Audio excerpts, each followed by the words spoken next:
Karibu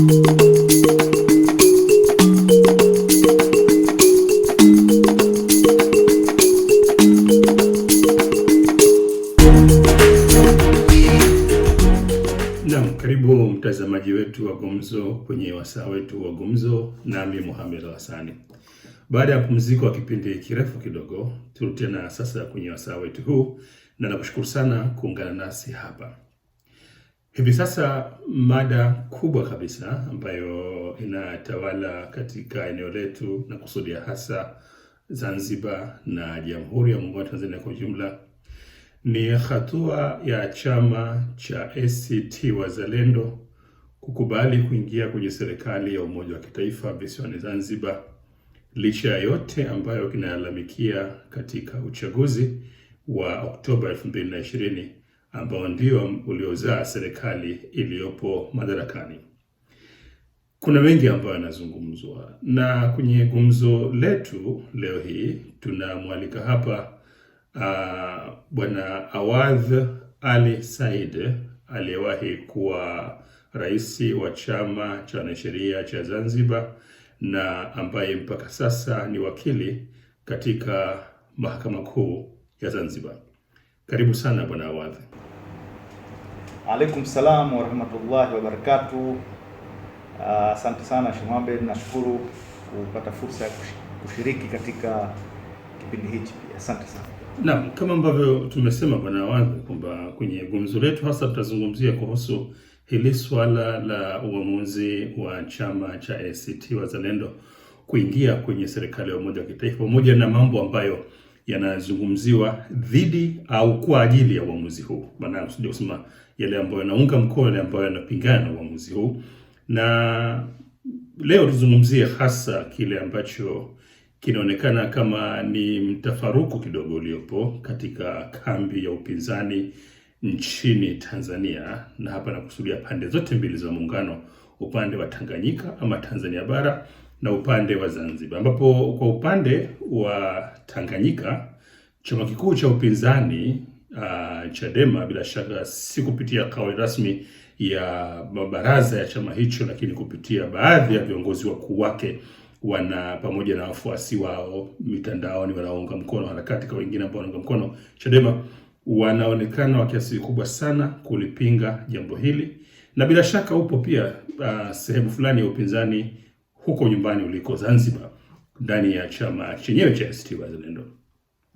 Swali ambalo nataka tujadili leo hii Bwana Awadh ni hili: kwanza, lipi chimbuko la mtafaruku huu, mtifuano huu panapohusika upinzani kwa ujumla wake nchini Tanzania katika pande hizi mbili za Jamhuri ya Muungano kwenye suala hili la uamuzi wa ACT Wazalendo kujiunga na serikali ya umoja wa kitaifa? Ni kweli upo mkorogano wa kifikra baina ya jamii ya Watanzania kwa ujumla kufuatia uamuzi wa ACT kujiunga na serikali ya umoja wa kitaifa Zanzibar. Na kama ulivyosema, chimbuko hasa la mkorogano huu ni upi? Chimbuko la mkorogano huu linaakisi ukweli kwamba Zanzibar, upande wa Zanzibar na upande wa Tanzania bara una siasa tofauti na una historia ya kisiasa iliyokuwa tofauti baina ya pande mbili. Una historia ya kikatiba, ya kisheria na hata ya kijamii. Kwa ujumla tuna mazingira mawili tofauti, pande mbili hizi za muungano, upande wa Zanzibar na upande wa Tanzania bara, una mazingira tofauti ya kisiasa, ya kikatiba, ya kihistoria, ya kijamii na ya kiutamaduni na hata ya kisheria. Ni pande mbili zinazoishi katika mazingira tofauti. Sasa niseme tu kwamba kwa kawaida hali yenu ya kikatiba na ya kisheria huwa ni matokeo ya hali yenu ya kisiasa na ya kihistoria. Kwa hivyo katiba yenu inaakisi hali ya siasa yenu na hali ya historia yenu na hali yenu ya kijamii ilivyo. Ndio utaona kila nchi inatofautiana katiba yake na katiba ya nchi nyingine. Ingawa na ukiangalia baada ya mwaka 92 tulipokuja uchaguzi wa mwanzo wa mwaka 1995, tizama chaguzi zile zilivyokuwa. Upande wa Tanzania bara uchaguzi ule ulikuwa umelala kabisa, pamoja na ukweli kwamba wakati ule siasa zilikuwa zinaanza na zilipata msukumo mkubwa sana, ile kutoka Mrema kuja upinzani na akawa mgombea, alileta mchangamko mkubwa sana. Na wakati ule chama cha NCCR Mageuzi kiliibuka na wasomi wengi, akina Dr. Lamwai, Mabere Marando, Dr. Ringo Tenga, wale na wengi tu wale walileta changamoto kidogo, lakini ukizitizama siasa za Zanzibar za uchaguzi wa mwaka 95 zilileta changamoto kubwa sana, na yalikuwa mazingira magumu sana, na uchaguzi takriban kwa matokeo ya urais takriban vyama hivi vilifungana, vilipata 49-51. Sasa wewe angalia, baada ya miaka mitatu uchaguzi huku umekuwa uliokuwa moto kiwango kile, lakini ukiangalia Tanzania bara ulikuwa tofauti sana. Sasa hii inaonyesha kwamba ni mazingira, hoja ninayotaka kujenga ambayo kwa maoni yangu ndio tatizo linapoanzia. Tuna mazingira mawili tofauti, na baada ya pale mwaka 95 sasa tuje ukiitizama, ukifuata mtiririko wa siasa za Zanzibar na mtiririko wa siasa za Tanzania bara tokea mwaka 95 huoni mabadiliko yoyote ya kisiasa tokea kuanzishwa kwa mfumo wa vyama vingi 92 na kuingia katika chaguzi. Huoni mabadiliko yoyote ya kisiasa kwa upande wa Tanzania bara. Lakini njoo upande wa Zanzibar baada ya mwaka 95 tu vuguvugu la kisiasa likawa kubwa sana. Ikaanza kususia mabaraza ya wawakilishi, upinzani wakati huo CUF wakaanza kususia mabaraza ya wawakilishi, wakaanza kupigania haki zao, tukaanza kuingia katika kile kilichokuwa kikiitwa maarufu hapa muafaka. Ukaja kutafutwa muafaka wa kwanza, ukasimamiwa na Jumuiya ya Madola, Commonwealth, ikaja hapa ikafanya muafaka wa kwanza. Baada ya muafaka wa kwanza ule, ukumbuke, tusiende ndani sana, lakini kila hatua ya muafaka ilikuwa inaleta kwa kiwango fulani mabadiliko katika uwanja wa siasa, katika uwanja wa katiba, katika uwanja wa sheria. Inaakisi makuzi ya demokrasia. Sasa ukitizama, tukaja muafaka wa kwanza, tukaja muafaka wa pili, tukaja muafaka wa tatu. Hizi zote ni hatua za kisiasa na kisheria za kuleta mabadiliko Zanzibar. Lakini ilipofika mwaka 2010 katiba ya Zanzibar ikabadilishwa kutokea lile tukio la maridhiano ya pande mbili za kisiasa zinazovutana Zanzibar. Baada ya yale maridhiano ya wakati ule ya viongozi wakuu wa kambi mbili hizi akiwemo Rais Abeid Amani Karume na Maalim Seif Sharif Hamad, walipowafikiana kuzika siasa za uhasama, chuki na ubaguzi, walete maridhiano, watu kuishi kwa pamoja kwa kupendana na kwa kushirikiana, ikapitishwa katika baraza la wawakilishi. Baadaye ikapitishwa katika kura ya maoni, tukatunga kura ya maoni, wananchi wakaulizwa na wakawafiki jambo lile, katiba ikabadilishwa, tukawa na katiba ya mwaka 1994, lakini sasa kwa na toleo la 2010 ambalo lilileta yale mabadiliko makubwa. Sasa hayo ukitizama upande wa Tanzania bara hakuna efforts kama hizo, wala hakukuwa na tija ya kisiasa ya kidemokrasia kubwa iliyopatikana zaidi ya kuanzishwa kwa mfumo wa vyama vingi, na baadaye kwa kuna tume ya uchaguzi ile, kila mfumo ulibaki vile, huku mifumo ilibadilika. Kama unakumbuka, hata huku ulikuwa uendeshaji wa kesi za jinai ukilalamikiwa ulikuwa chini ya polisi. Ikaundwa ofisi ya DPP, kukaletwa mabadiliko mengi sana katika muundo wa mahakama, mengi ambayo yalileta mageuzi katika uwanja wa demokrasia Zanzibar. Lakini haya huyaoni kuwa yametokea upande wa Tanzania bara. Kwa hivyo kuna mambo ambayo jamii ya kibinadamu ya dunia nzima inashabihiana, ina mambo ya pamoja. Kwa hivyo kama haki za binadamu utaona hapa, na pengine nazo huwa na utofauti mdogo mdogo, lakini mambo mengi katika katiba yenu na mfumo wenu wa kisheria huwa yanaakisi au yanatokana na hali yenu ya kihistoria, hali ya kijamii na hali yenu ya kisiasa, na hata ajenda zenu za kisiasa, matakwa na malengo ya kila jamii huwa inatofautiana. Kwa hivyo kwanza tukubali ukweli huo. Tukianzia huko ndo tutaona kwa nini umekuja ule mgongano wa fikra. Na tukitizama hali ya Tanzania, chukua mfano tulipoanzisha mfumo wa vyama vingi mwaka 1992. 1992 tulipoanzisha mfumo wa vyama vingi, lilifanywa jambo la vyama vya siasa, na vyama vya siasa ndio taasisi zinazosimamia siasa za nchi, likalazimishwa kufanywa kuwa ni jambo la muungano.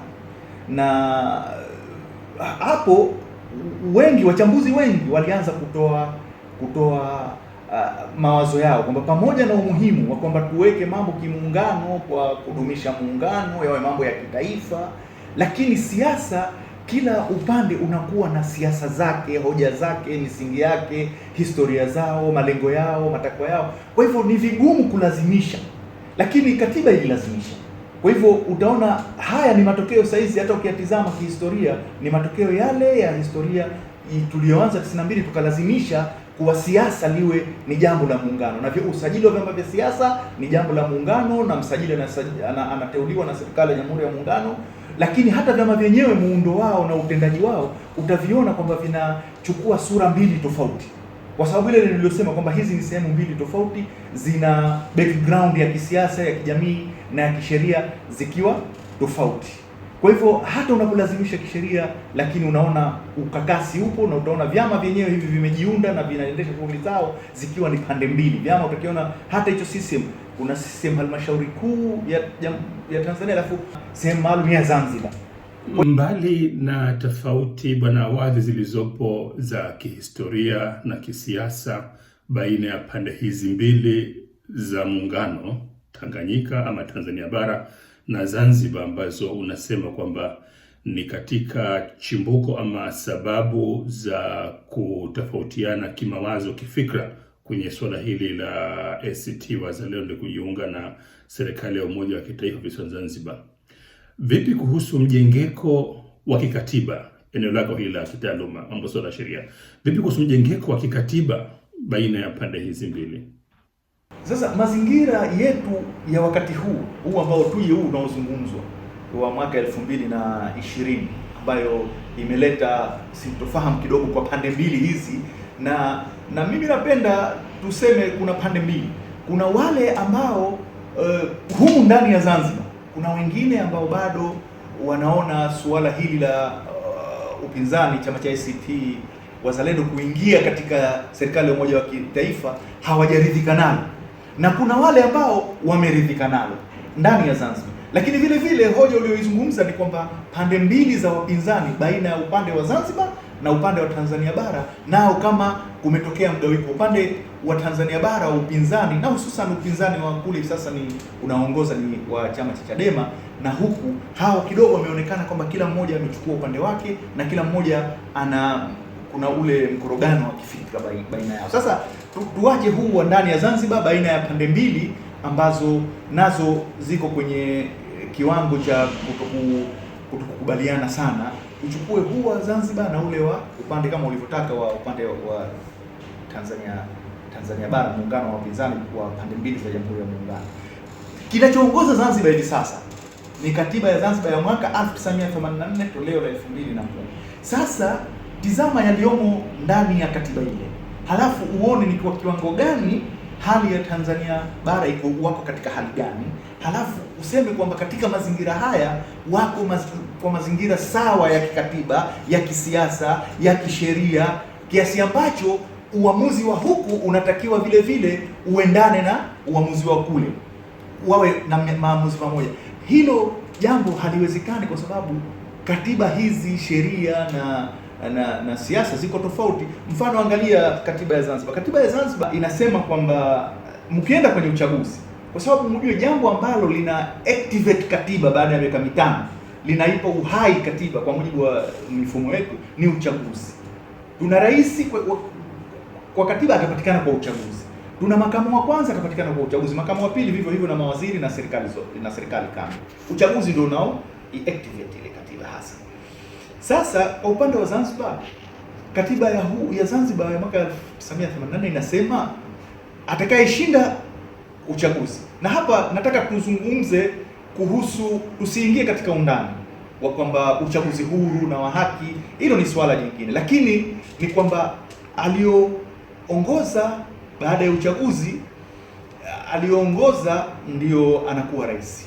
Anayefuata katika wagombea wa urais, chama chake kitatoa makamu wa kwanza, na baadaye makamu wa pili wa rais atapatikana kutoka chama cha rais. Hilo ni moja.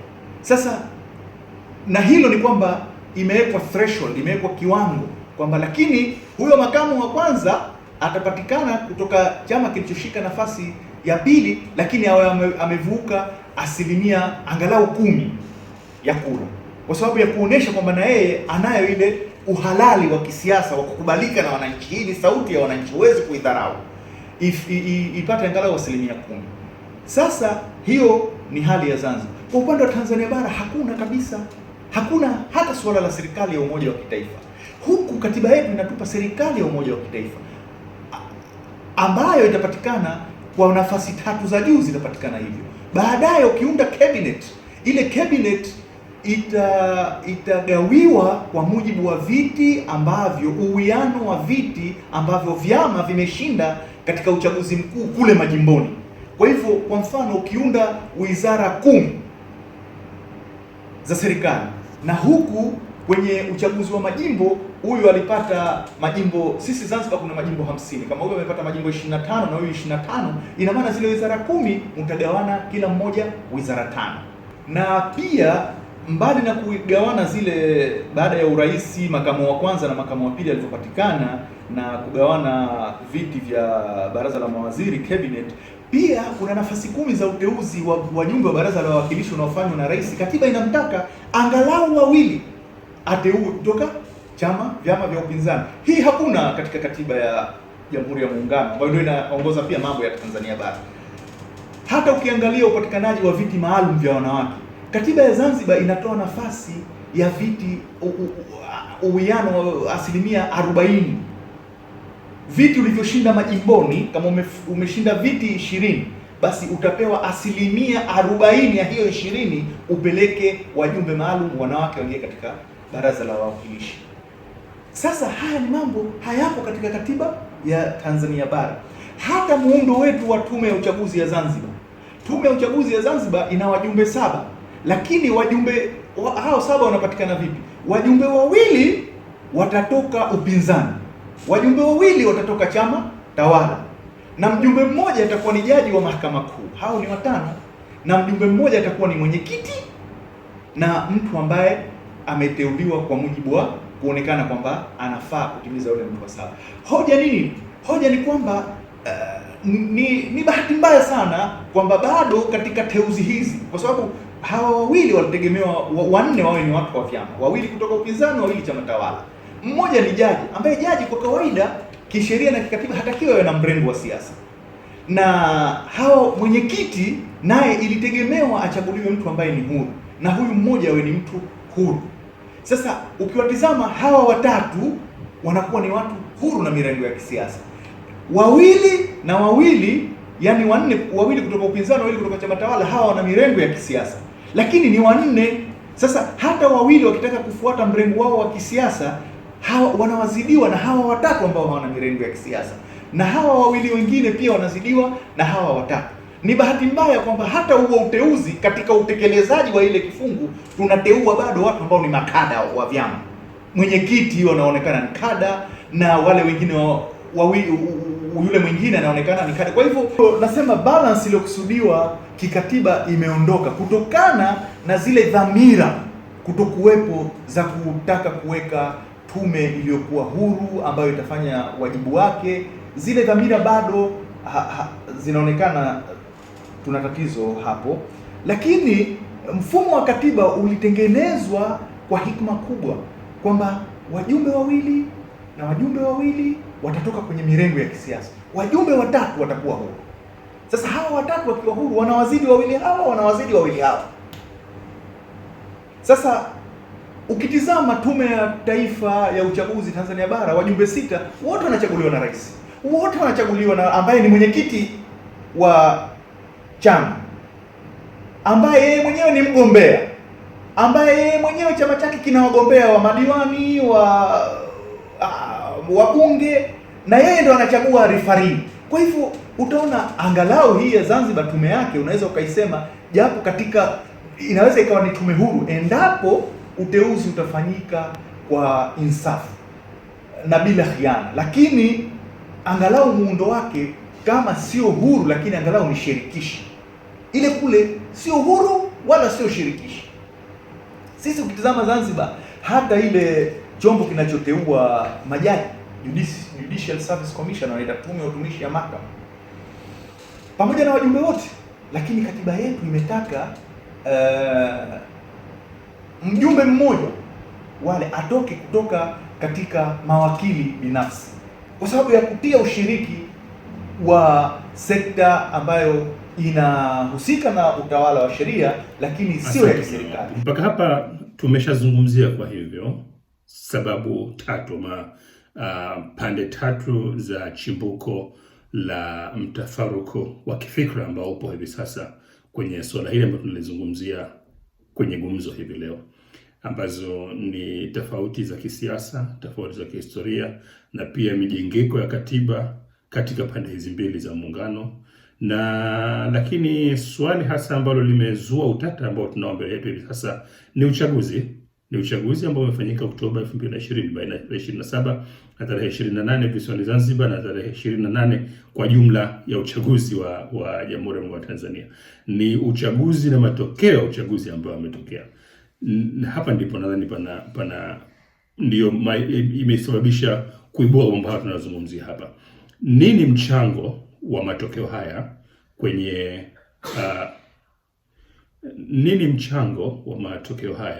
kwenye swala hili, au tuseme kwenye mtafaruku ambao tunaushuhudia hivi sasa? Nadhani kwa ufupi tumeona kwamba mazingira ya kisiasa na ya kikatiba yako tofauti. Sasa tuje mfano katika huu uchaguzi wa 2020 yaliyojiri Zanzibar na yaliyojiri Tanzania Bara. Jinsi chaguzi hizi zimesimamiwa na tume mbili tofauti. Yaliyojiri Zanzibar na yaliyojiri Tanzania Bara ni mambo tofauti kabisa, lakini twende kwenye hata matokeo yalivyokuja. Hayo matokeo yalivyokuja ni kwamba huku mgombea chama kilichoshika nafasi ya pili kimepata 19%, kina qualify kutoa makamu wa kwanza wa rais, kina qualify kupata nafasi katika baraza la mawaziri, kina qualify kupata nafasi katika tume ya uchaguzi ya Zanzibar, kina qualify kupata nafasi 2 katika nafasi zinazo teuliwa na rais wa wakilishi 10, angalau 2. Anaweza akateua zaidi katiba inavyosema, lakini angalau 2. Ukitizama kwa katiba iliyoko Tanzania Bara, pamoja na yote yaliyotokea, lakini kule hakujajiri kitu ambacho kwa mujibu wa katiba yao wanapata hasa, ukiacha kiti kimoja na viti vya wanawake, ambapo kwa sababu ya katiba ya kule inataka 5% ya jumla ya kura zilizopigwa katika wagombea ubunge wote, mkizidi 5% mnapata viti vya wanawake. Lakini ingelikuwa hii katiba iliyopo Zanzibar ndio iliyoko Tanzania Bara, ina maana kwa mfano mgombea aliyopata nafasi ya pili kule alikuwa Mheshimiwa Tundu Lissu amepata 13%. Kama ni kwa katiba ya Zanzibar, Mheshimiwa Tundu Lissu angekuwa makamu wa kwanza wa rais kwa kule Tanzania Bara. Wangepata nafasi katika uteuzi wa nafasi 10 za rais katika wabunge. Wangepata nafasi katika tume ya uchaguzi ya Zanzibar. Wangepata nafasi katika baraza la mawaziri. Kwa hivyo ukitizama huku kuna mazingira mengine na kule kuna mazingira mengine. Sasa ingekuwa mazingira mamoja, tuna katiba za aina moja, tukasema okay, tususie. Kwa mfano ingekuja hoja kwamba tususie, kwa hivyo huyu angesusia umakamo na huyu angesusia umakamo, angesusia nafasi za baraza la mawaziri, angesusia nafasi za uteuzi wa wawakilishi, angesusia nafasi katika tume ya uchaguzi. Yayo kwa yayo yangekuwa na kule yapo, kwa hivyo angekuwa nafasi sawa. Lakini ninachokusudia kusema ni kwamba tuko katika nafasi mbili tofauti kabisa. Kwa hivyo huwezi ukafikiria kwamba uamuzi unaochukuliwa huku utachukuliwa uamuzi wa kule kule. Kwa mfano tukirudi au tukiacha uchaguzi huu, tukichukua uchaguzi wa 2015 upande wa Tanzania bara, Mheshimiwa Lowassa alipata kura 40%. Ingelikuwa kule iliyopo ni katiba ambayo ina mambo kama ya Zanzibar, Mheshimiwa Lowassa angekuwa makamu wa kwanza wa rais. Walipata majimbo takriban 53. Katika majimbo 53 yaliyokwenda kwa upinzani, ina maana ingekuwa katiba kama yaliyomo Zanzibar iko katika katiba yao, ina maana Mheshimiwa Magufuli alipounda wizara zake kama 2015, kama tunakumbuka, aliunda wizara 19, alizikuta wizara 30 akapunguza akafanya 19. Ina maana katika wizara 19 kama sisi wale wana katiba kama ya kwetu, ina maana pale upinzani wangepata karibu nafasi 4 ama 5 katika baraza la mawaziri, wangepata nafasi za uteuzi wa wabunge, wangepata nafasi za uteuzi wa watu wao katika tume ya uchaguzi. Sasa mazingira kama hayo yangekuweko kote sawa. Kwa hivyo vyama vingeweza kuchukua uamuzi sawa, lakini unakuta kuna mazingira ya kikatiba, ya kisheria, ya kisiasa yaliyo tofauti kabisa. Kwa hivyo ni kujidanganya kwamba wanaweza wakachukua hatua zinazofanana, kwa sababu wako katika mazingira yaliyokuwa hayafanani kikatiba na kisheria na kisiasa. Kwa hivyo nadhani jambo kubwa lilikuwa katika uelewa wa mazingira yetu na hali zetu, na nini katika mazingira haya unaweza ukachukua hatua gani, na katika mazingira haya uchukue hatua gani, kwa sababu mazingira yapo tofauti. Kwa hivyo Bwana Awadhi, kuifupisha hadithi yetu refu kwa fupi, ama kuifupisha hadithi hii ambayo tunaizungumzia hapa, kwa hakika hasa chimbuko la mtafaruk ambao tunaoshuhudia hivi sasa ni tofauti za kimalezi, malezi ya kisiasa, malezi ya kihistoria, malezi ya kikatiba, ya kisheria, kwa hivyo baina ya Tanzania bara, Tanganyika na Zanzibar, katika namna ambavyo wanaendea mambo yao, ama sivyo? Kwa kujibu swali hasa kiufupi, nini chimbuko la mkorogano huu? Chimbuko ni kwamba tuko pande mbili zikiwa na mazingira tofauti, lakini upande mmoja unataka ufuate hatua za namna moja. Huwezi kuchukua hatua namna moja katika mazingira mawili tofauti. Uchaguzi haukufanyika haki wala haukuwa huru Zanzibar, na uchaguzi haukufanyika haki wala haukuwa huru Tanzania bara. Wao wakikubaliana juu ya hayo sawa, wanaweza kukubaliana, lakini juu ya hatua ya kuchukua, kila upande utachukua hatua kulingana na mazingira yake. Upande wa Tanzania bara ukitizama uchaguzi wa mara hii pamoja na kulalamikiwa haukuwa huru na wa haki, na wanasema, nilimsikia kiongozi mmoja mstaafu anasema kwa mara ya kwanza yameanza kutokea matukio ya mauaji, yakitaja Tarime, yakitaja na katika visiwa vya Ukerewe. Mazingira ya uchaguzi ya Zanzibar yamekuwa na hali hizo takriban mara nyingi, ukitoa uchaguzi wa 2015 ambao pamoja na kulaumiwa kwake kwamba ulifutwa kinyume cha katiba, lakini uchaguzi ule, ukiacha tukio la kufutwa, ni uchaguzi ulioendeshwa kwa ustadi, kwa umahiri wa hali ya juu na kwa weledi wa hali ya juu, na tume ile ilifanya kazi kubwa sana. Haikuwahi kutokea uchaguzi uliokuwa uliridhisha watu, sio kwa sababu upinzani ulishinda, ulalamika kuwa umeshinda na waliporwa, lakini uendeshaji wake tokea mwanzo hadi mwisho ulionyesha weledi wa hali ya juu.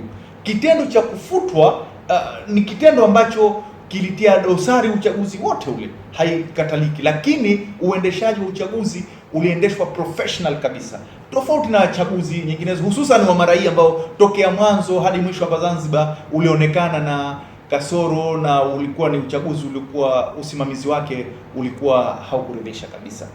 Lakini ukiacha hata hata kasoro hizo baada ya uchaguzi, baada ya matokeo kutangazwa yaliyotangazwa, lakini hawa wana mazingira mawili tofauti. Kwa hivyo ni dhahiri kwamba hawa baada ya kupiga tafakuri ya muda mrefu na ya kina, wakaona kuingia wao ni kwanza ni kuiondoa nchi katika mkwamo wa kikatiba. Na unajua pande zote katika nchi zina jukumu hilo, hata kama si kwamba unahalalisha yaliyotokea, lakini unatimiza wajibu wako wa kikatiba na wa kisiasa na wa kijamii katika nchi. Lakini vile vile kuna mambo ambayo unakwenda kuyaprotect. Una hakika gani kwa kususia kwamba baada ya miaka 5 mambo hayo yatakuwa bado yapo hivyo hivyo? Demokrasi hazidumu tu kwamba kwa kuwa zinahitaji kutiliwa maji, kuhuishwa, kulindwa na kuzitetea. Sio kwamba zitabaki tu kama ambavyo ukaziwachia kama ng'ombe ambaye amekatishwa kamba, alafu ukadhania kwamba utamkuta pale ambapo wewe unapataka. Unaweza kuja kumkuta ameshachukuliwa, ameshauliwa au mambo kama mifano kama hiyo. Sasa nadhani chimbuko lake ni kwamba watu wametaka kuchukua hatua moja katika mazingira mawili tofauti, mazingira ambayo huyu ana cha kulinda na kukitetea, huyu kwa bahati mbaya hakuna kitu ambacho ni cha kulindwa na kutetewa. Sasa ndani ya mazingira mawili tofauti hayo, huyu anaona kwamba nikiingia nitampa uhalali, nitampa baraka, kwa hivyo nisiingie. Lakini alicho gain ni nini na anachosusia ni nini? Mfano upande wa Chadema Tanzania bara wamepata kiti kimoja, ndicho ambacho wamepata. Sasa wakiingia ni kwamba wanalinda kile kiti chao kimoja. Upande wa Zanzibar watasema kwamba sisi tukiingia tunatoa political legitimacy, tunampa uhalali wa kisiasa, ni kama tunabariki. Lakini wakati huo huo upande mwingine unasema okay, nisipoingia na hatarisha zile gain ambazo nime achieve kwa kipindi cha tokea 1992 hadi leo.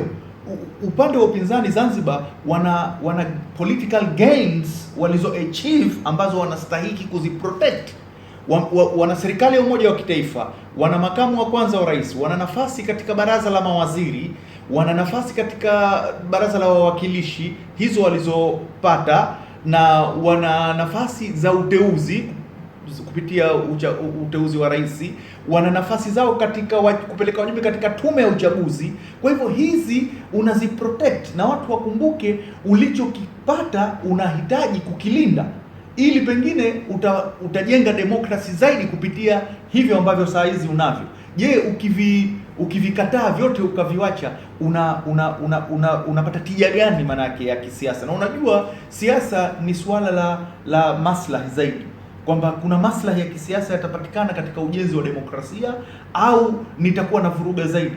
Kwa hivyo wako katika nafasi mbili tofauti, na watu wakumbuke hizi democracies sio kwamba ulichopata ndio umeshabweteka umefika. Hapana, democracies zinahitaji kujengwa, zinahitaji baada ya kujenga ikawepo hiyo iliyopo, kuna hitaji kuilinda na kuitetea, na democracies zinakufa pale ambapo hazijengwi na wala hazitetewi.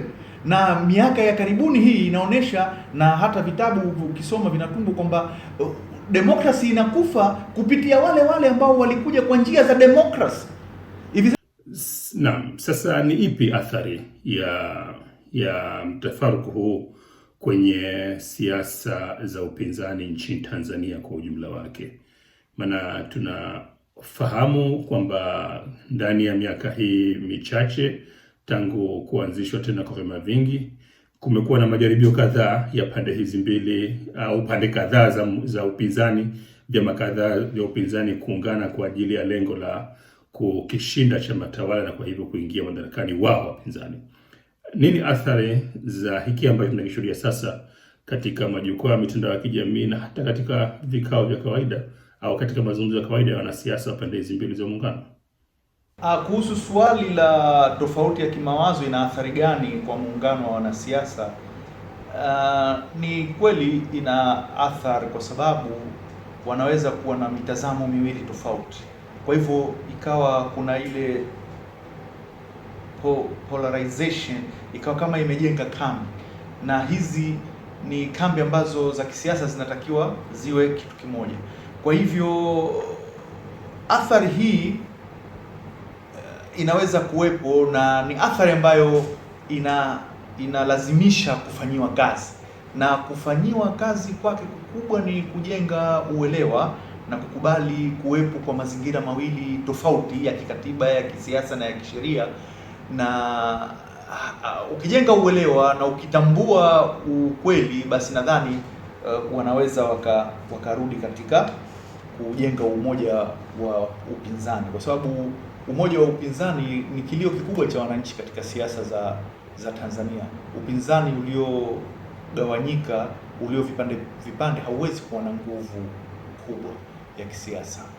Na sasa je, Bwana Awadhi, unafikiria kwamba kuna ulazima wa kuwepo na kanuni za utangamano mnakoita wenyewe wanasheria laws of engagement, kanuni za utangamano baina ya wanasiasa wa upinzani nchini Tanzania panapohusika masuala yote yanayohusu utawala na uongozi wakati na baada ya uchaguzi, ili mtafaruku kama huo usitokeze tena, na kwa hivyo kufanya upinzani uonekane kwamba umegawika mapande mawili ambayo yanahatarisha, inakuwa kile ambacho nakiita Waswahili vita vya kunguru, samahani, vita vya panzi, imani ya kunguru. Kuhusu swali la kwamba kuwe na kanuni gani za ushirikiano baina ya wapinzani na hadhari ya mambo ya kuepuka, hili linarudi pale pale tu kwamba inapotokezea mtazamo wa kimawazo na kifikra baina ya pande mbili hizi za muungano, zijielewe kwamba wanaosimamia siasa hizi waelewe na watambue kwamba ni mirengo miwili tofauti. Zanzibar ina siasa zake, na siasa za Zanzibar haziwezi kuwa siasa za Tanzania bara. Ina katiba yake, na katiba kama nilivyosema mwanzo inaakisi ukweli wa kihistoria, wa kimazingira ya kisiasa na mahitaji ya jamii inayohusika, na kule kuna mazingira yao. Kwa hivyo kanuni kuu ya kuwaongoza ni kwamba wajitambue kwamba ni wako kwenye two different systems, ni mifumo miwili tofauti na kila moja una hali yake, na wanapotaka kulazimisha mazingira ya hapa au hatua za hapa ziwe pia ni hatua za upande wa pili, kuwe na ile uniformity, hapo watakwama zaidi na watapoteza kile ambacho tayari wamegain, kwa sababu kama nilivyosema mwanzo, ulicho achieve ni lazima ukilinde. Na hata uamuzi wa ACT Wazalendo Zanzibar kuingia, kwanza ni kuondosha nchi katika, wazi kabisa wanaondosha nchi katika mkwamo, na wamelisema hilo, mkwamo wa kikatiba, na wameegemea dhamira kubwa ambayo imeonyeshwa na uongozi wa hivi sasa wa Dr. Hussein Ali Mwinyi. Wametizama dhamira yake, lakini vile vile ni kulinda yale ambayo wao wamefanikiwa kuyapata kwa takriban miongo mitatu. Una hakika gani kama 2015 ulisusia kwa sababu matatizo makubwa ya kikatiba na ingekuwa haieleweki kushiriki katika yale yaliyotokea? Lakini hivi sasa ukisusia, una hakika gani kwamba yatabaki yale yale ukirudi 2025 ukayakuta yako vile vile? Huna dhamana hiyo. Mwisho kabisa ni kushukuru tena Bwana Awadhi, lakini swala langu la mwisho kabla biashara leo hii ni hili: kama unapata nafasi ya kuwashauri wapinzani wa Tanzania wote kwa jumla, Zanzibar na Tanganyika ama Tanzania bara, ungewapa neno gani hasa katika kitahanani ambacho wamejikuta hivi sasa wanacho? Kuhusu ushauri juu ya pande mbili hizi zinavyoweza kusahihisha hitilafu zilizojitokeza baina yao, mimi nadhani njia pekee ya kufuata hivi sasa ni wao kufanya mazungumzo ya ushirikiano, kufanya dialogue ya pamoja na kuweza kujengeana uwezo, ile capacity building katika kuzielewa hali ya kisiasa ya Zanzibar na hali ya kisiasa ya Tanzania bara na ya kikatiba na ya kisheria zilivyo. Na nadhani wakijijengea uelewa, wakatambua mazingira mawili tofauti waliomo, uelewa unakupa wewe kubadilisha msimamo wako, kwa sababu mtu aliyokuwa ana msimamo fulani pengine kutokana na kutokuelewa, baadaye akielewa anaweza akaona kwamba uhalisia ulistahiki kuwa hivi. Kwa sababu ukisema kwamba mazingira ya Zanzibar kilichopatikana wasusie wakiwa chini, unapata picha kama vile hata kama wewe unalalamika umeibiwa, lakini huyu mwizi kakuibia, mfano una shamba lako kaiba migomba 80, kakata ndizi kachukua kabakisha 20. Ni sasa anakuambia njoo na hizi 20 pia beba wewe. Sasa busara na hikma itakutaka wewe kama yule amekuibia 80, alichokubakishia ukidhibiti mwenyewe, na hicho ukikidhibiti kitakusaidia kuweza kupata vingine zaidi, na ndio demokrasia. Sasa wewe mwambie chukua hiyo 80 na hili shamba pia chukua wewe. Sasa itakuwa yale ambayo uliyapanda kwa kipindi cha miaka 30, miongo takriban 3, iwe yote ni kazi bure, ni ajwar. Nadhani wanasiasa waangalie zaidi maslahi ya siasa katika kujenga demokrasi na kuleta reforms katika nchi. Isiwe kwamba mumekwama hapa, msitafute njia ya kukwamuka. Naam, asante sana kabisa Bwana Awadh Ali Said, rais wa zamani wa chama cha wanasheria cha Zanzibar na pia mpaka sasa wakili wa mahakama kuu ya Zanzibar, kwa kukubali kuzungumza nami katika wasaa wetu wa gumzo, na kushukuru sana kabisa kutenga muda wako kwa ajili ya mazungumzo ambayo naamini kwamba yatakuwa na maana kubwa sana pia kwa watazamaji wetu ambao wanashiriki mjadala huu wa uamuzi wa ACT Wazalendo kuingia kwenye serikali ya umoja wa kitaifa wa Zanzibar, ama kwa mukhtasari uamuzi kuhusu maridhiano ya Wazanzibari. Na kushukuru sana kabisa Bwana Awadh Ali Said. Na mimi nashukuru sana kupata fursa kutoa fikra za kufafanua mambo kidogo. Nashukuru, asante sana. Naam, nikushukuru tena sana kabisa wewe mtazamaji wa Gumzo, ungana nasi hapa, na kama ambavyo nimekuambia kwamba tutakuwa kila tukipata wakati tunazungumzia swala hili la maridhiano wa Zanzibari katika nyanja zake mbalimbali. Leo hii tumezungumzia tu kwa mukhtasari kuhusu mtafaruku ambao upo, mawazo kinzani juu ya swala hili, lakini hatutakomea hapa. Tutaingia zaidi kuangalia upande mwingine, mitazamo mbalimbali ya kihistoria, mitazamo ya kijamii, ya kisiasa, na bila shaka zaidi kwa lengo la kuona kwamba jambo hili linakuwa na manufaa kwa wale ambao wanahusika nalo, lakini zaidi kuendeleza mjadala wake kwa manufaa yetu sote. Naitwa Mohamed Hassani na kushukuru sana. Kwa heri hadi mara nyingine.